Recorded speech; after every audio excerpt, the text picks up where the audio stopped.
Water na yun. Oo. Pag-alat na, sabay. Ulap. Ay, inaman. Ang lala! Tulak! Diretso! Dalawa! Ay, tinulak! Diretso! Dalawa! Ay, tinulak! Baba!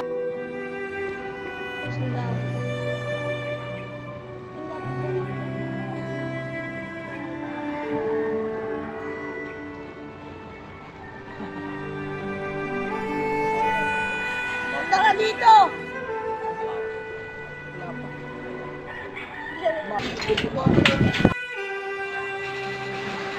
Kapal na wala. Baka nakakuha ng basura. Walang mahuli.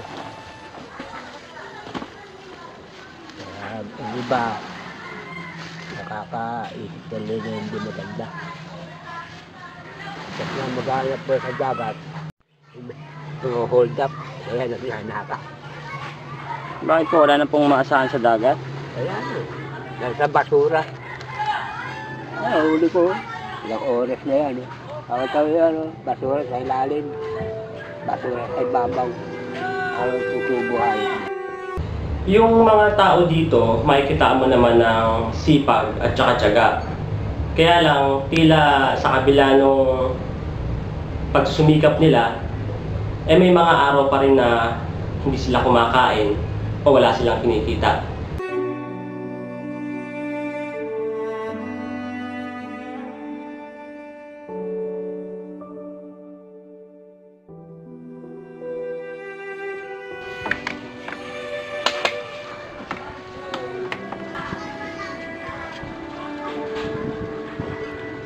Oo, napakarami.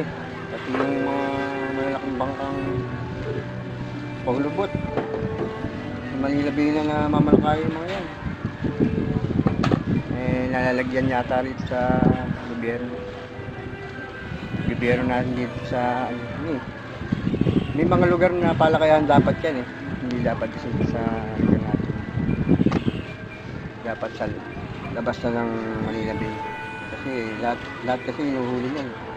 Hindi mo maliliit, pati yung mga nangihitlog.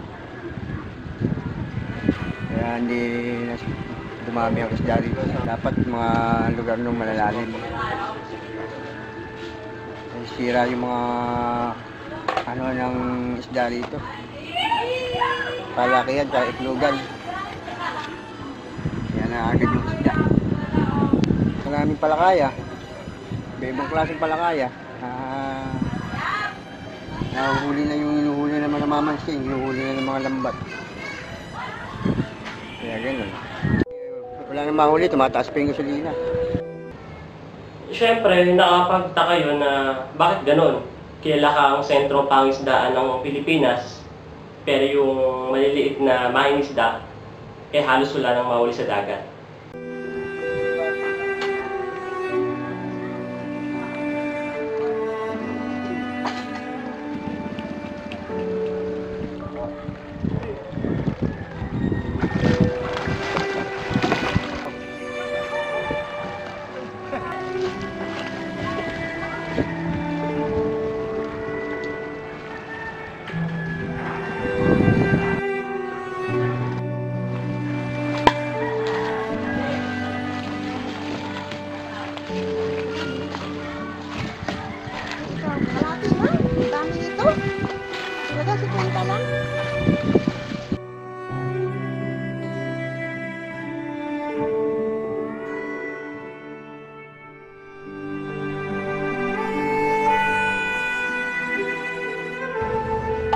Meron maraming mga dahilan, may mga illegal fishing, katulad ng dynamite fishing, yung mga foul boat na andala sa kasama namin na naghanap buhay, mga pangulong na malaki, saka mga troll ng alamang, malaking bangka.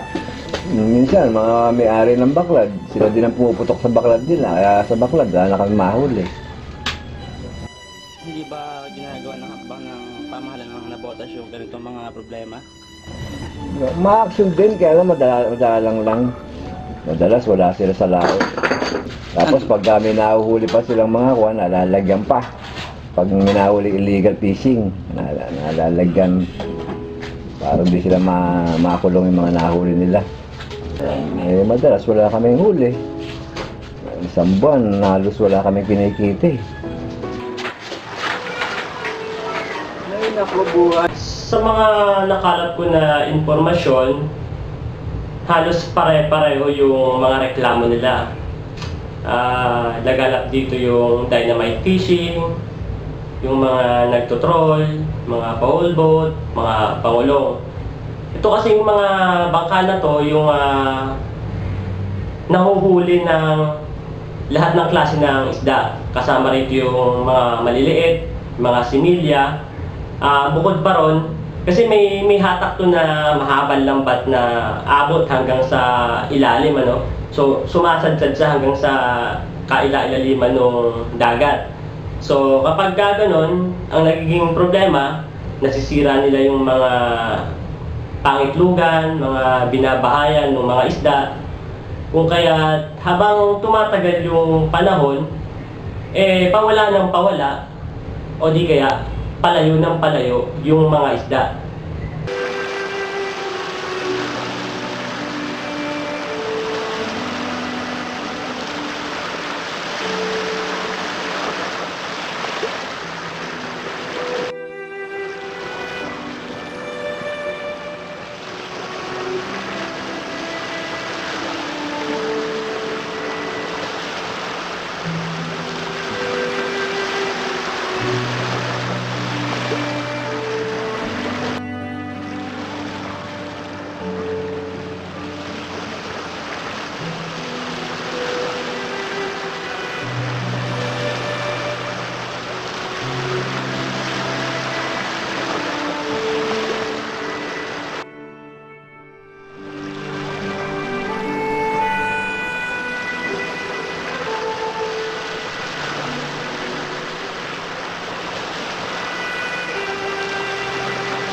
Yan, lahat na yan. Maganda sana yan kung nandito ka Nandiyan sa Huwag gilid mo talaga. Apat na bangka, nagpapabaya, nagpasalo sa lupa. Ang Norway na malalaki, nandyan lang. Tapos nahaluan pa ng putok. Kasi, ay, Meron ba tayong dagat, nasa salisyan sila. nasasabi siya naman sila. Walang kwenta yung bantay dagat pag ano eh. Nasa salisyan eh. Pag nasira yung ano nila, wala na, hindi na pumapalawat. Kaya nasisira yung yung mga coral dyan na dapat nahuli ng mamansing. Sila nakakahuli. Miski ng mga similya, nakukuha nila. Ang mamatay. Miski nakukuha yung similya. Malaki epekto nun. Kasi minsan wala kang mahuli, laging lugi. Kasi nga, minsan walang panggasolina. Kadalasan, gano'n na lang. Mental sa huli namin, nakakaboy na kuka pa nila, nakakaboy nila eh. Matagal na yan, noong panahon, hindi pa ako nagdaragat eh, meron na dyan eh. Minsan, nabibigyan pansin. Magkakaroon ng mga ilang buwan siya. Pagkaraan ng ilang buwan, ganito, ayun na, nandiyan na Kaya na naman. naman, mamanap ka naman. Hindi malaman kung ano kung gustong gawin eh. Ito ulit, yung mga illegal na yan. Noong nabuboy si Bombo, yung bantay dagat. Si Bombo ay namatay. Yung mahusay, aktibo yun. Talaga sinusundan lahat noon yung mga mamumuto. Tsaka maraming mga talakito na lalaki mapapansin nyo lang, nakapuputukan eh. Tsaka nandyan yung mga hulbot. Nandyan na sa gilid. Nandiyan kapantayan ng mga bakla ng ulbot eh. Ang dami. Norway. Ano pa huli ng mga maliit na mga... Hindi ko lang alam kung pabaya yung pamahalaan ng Navotas o talagang wala silang pakialam. Kasi napansin ko napakaluwag nung batas nila, no, pagdating sa karagatan na nasasakupan nila. Bakit yung Cavite, nawala yung mga illegal fishing doon, ano? Dumami yung isda nila.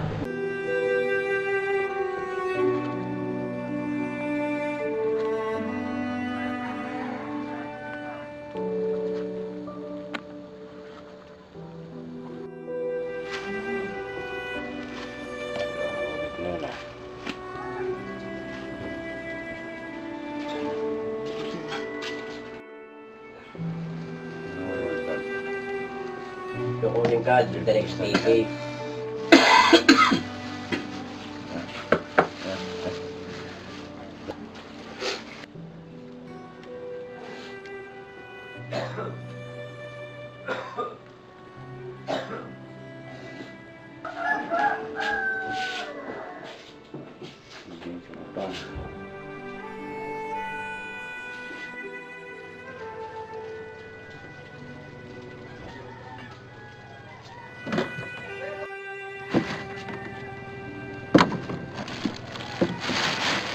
Ando na?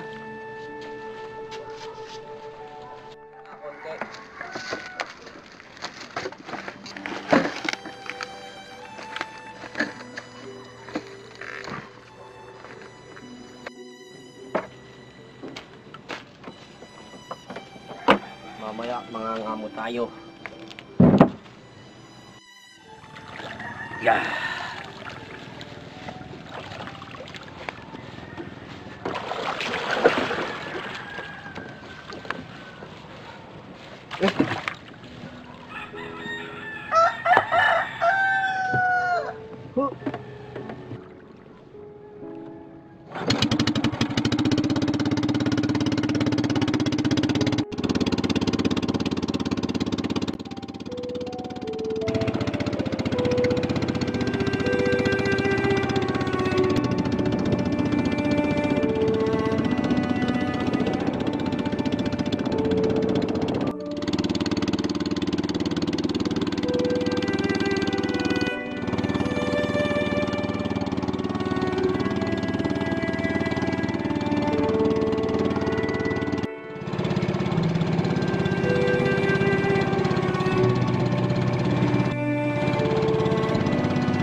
Panahon yan ito, walang mahuli. Walang mahuli dahil daming mga perwisyong mga illegal na Kagaya ng mga pangulo, ganyan, tante, mga troll. Tapos isa pa, mga gumagamit ng dinamita. Ang sabi ng mga taga-Navotas, lalo na ng mga mangingisda dito, matagal na raw yung ganitong klase ng illegal na pangingisda dito sa Navotas. Kaya lang, hindi mo maisip kung bakit nagkaganon kasi ilang mayor na yung dumaan hanggang sa naging city na yung Navotas. Pero hanggang sa ngayon, ito pa rin yung problema nila. Wala naman kami nakuhuli na. Minsan nga, nangungutang na namin pang gasolina.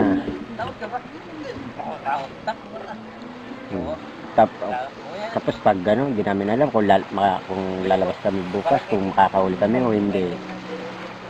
Sa palaran.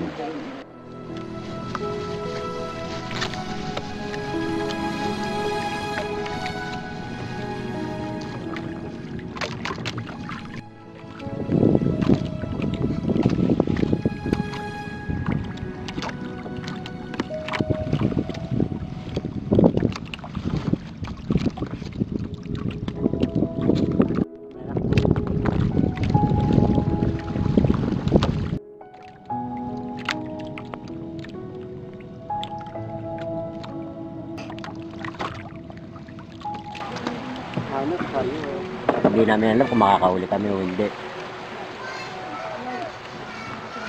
Sa dami kasi mga illegal na. Ang mga isda ngayon lumalayo. Bakit wala bang ginagawa yung bantay dagat dito? Meron naman. Hindi rin nila talaga nasusugpo. Halos lahat di rin nila siyempre, yung iba, minsan nakukuha rin sila talaga, ganyan. Mga bantay dagat dito. Kunyari, ulihin. Pag yung pala, meron na naabot. Paano masusugpo yan? Mas tingin mo yung kailangan nilang gawin para matigil yung mga illegal na gawain sa dagat? Kung gusto talaga, kung ulin talaga nila, kailangan talaga huli. Yung di na nila pakawalan na, Hindi na makapaghanap buhay sa laot. Yung paraan dyan. Pag nahula nila, yung baka wasakin na. Bakit kapag hindi winawasak yung bangka? Wala rin ako, natutubos din. Pagka natubos, Pag natubos, mga ilang araw lang, lalaot ulit. Natanong ko rin yung isa sa tauhan ng munisipyo. Ang sabi nila sa akin, ina-actionan daw nila ito. Ang problema nga lang daw, talagang nahihirapan daw sila dahil sa lawak daw ng karagatan, hindi raw nila mababantayan o hindi raw maabot ng tingin nila yung mga illegal fisher na to, Kaya lang, paano nangyari yun samantalang halos 6 na buwan kong sinurvey yung karagatan nga ng Navotas. Tapos talagang mapapansin mo, nandun lang sila sa gilid, sa tapat ng mga baklad, mga tahungan, halos araw-araw, tuwing hapon, iba pa yung sa umaga, iba pa yung sa gabi. So, paano nila nasabi na mahirap hanapin? Kasi napakalapit lang. Kapag pumalaot ka, abot mo agad sila Makikita mo, nagkalat sila ron. Ang masakit pa kasi parang binubuli nila yung mga maliliit na mga isda, Kasi meron dong one time, nandun ako sa laot, nagsasurvey ako. So, andun yung mga maliliit na mga isda, namamansing, namimingwit. Tapos dumating tong isang malaking bangka, yun nga, yung nagtutrol. So, inikutan sila.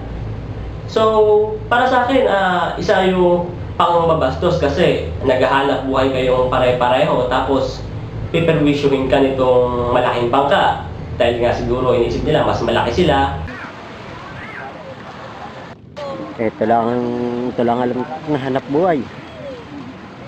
Hindi naman tayo maghanap buhay ka nga sa gilid. Ilang araw lang. Tapos, ilang araw lang may trabaho. Tapos wala na naman, bakante na naman. Hindi katulad dito sa laot. Araw-araw nga may nakapaghanap buhay ka. Yun nga lang. Gobyerno natin wala rin Deny na namin sa munisipyo yan, wala rin. Mga gobyerno natin, kunyari action, tapos wala rin pala. Kay Mayor, humingi na rin kami ng tulong. wala rin nangyari. Numero 1 pa, yung mga basura dyan, oh. Sinumbong na namin yan, wala rin nangyari.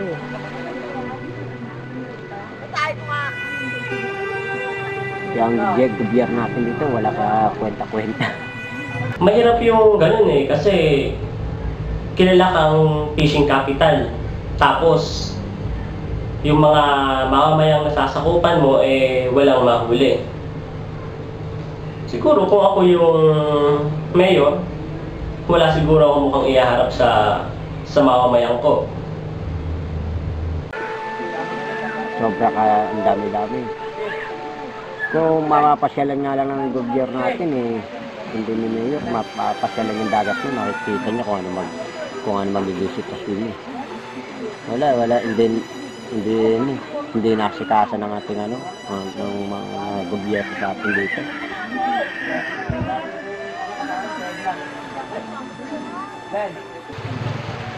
Yeah, katulad niya, makapaghanap buhay ka ba ng maayos niyan, basta dami ng basura. Numero 1 pa yan, basura niya talaga. Number 1 niya sa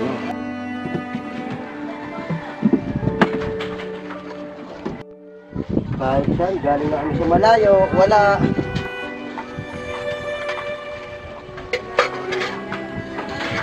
Right?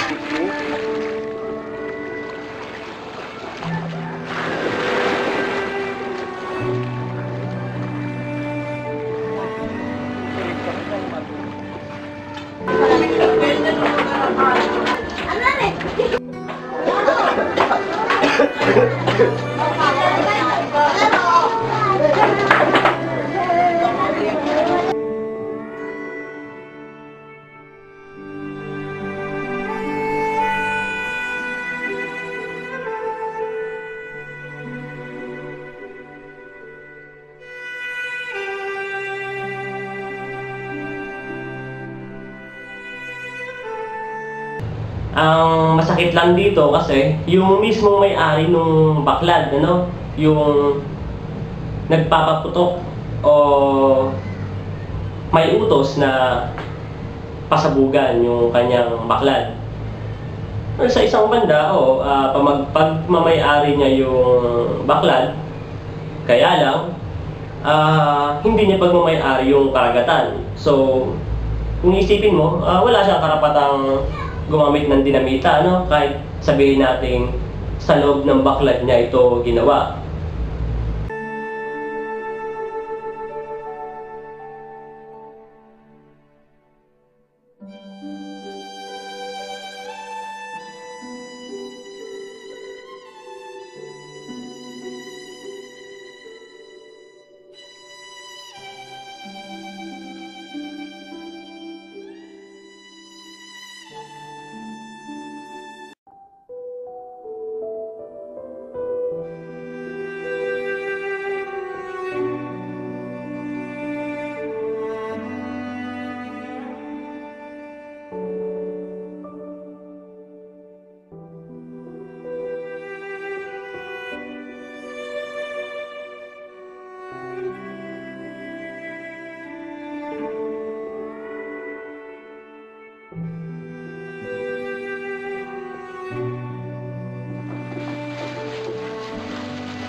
Ha?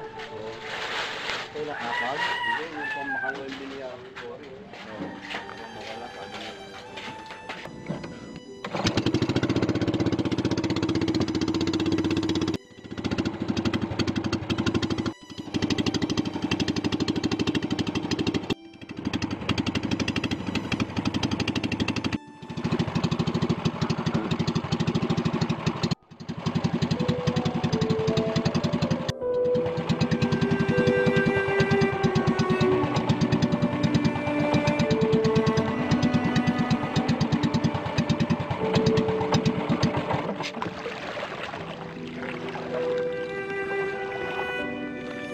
Ay, dito na.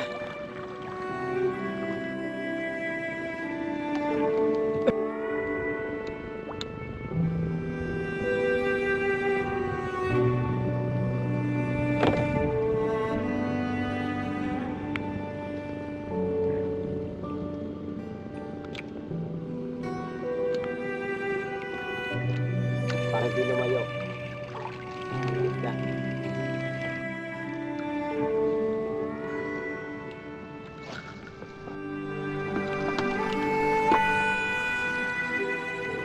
Lagot.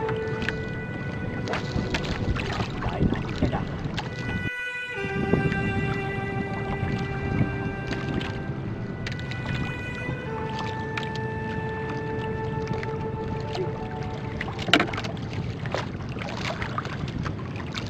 Tuloy-tuloy sana. Uy! Talakito. Laki oh.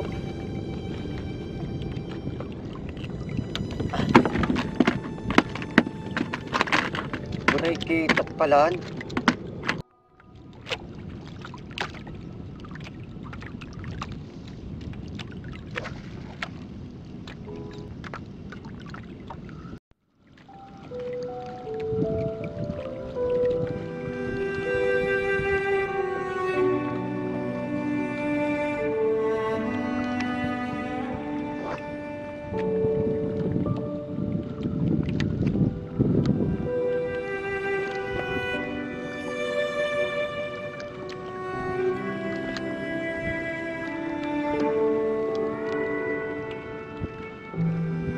Itong mga patay na maliliit na isda, yung patunay na meron ngang dynamite fishing na nagaganap dito sa karagatan ng Nabotas.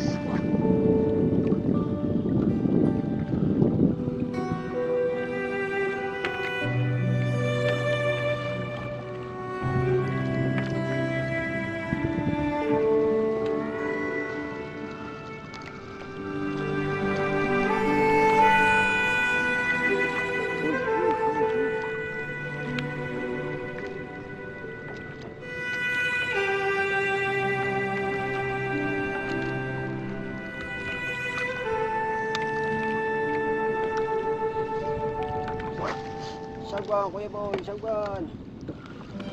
Ay.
Isipin mo kung gaano kahirap yung buhay ng mga maliliit na mangingisda dito, ano?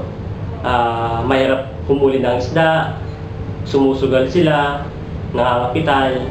Pagkatapos, sa oras na ibibenta nila yung huli nila, hindi pa nakakuha sa magandang presyo.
Ilang kilong inabot ng huli mo ngayon?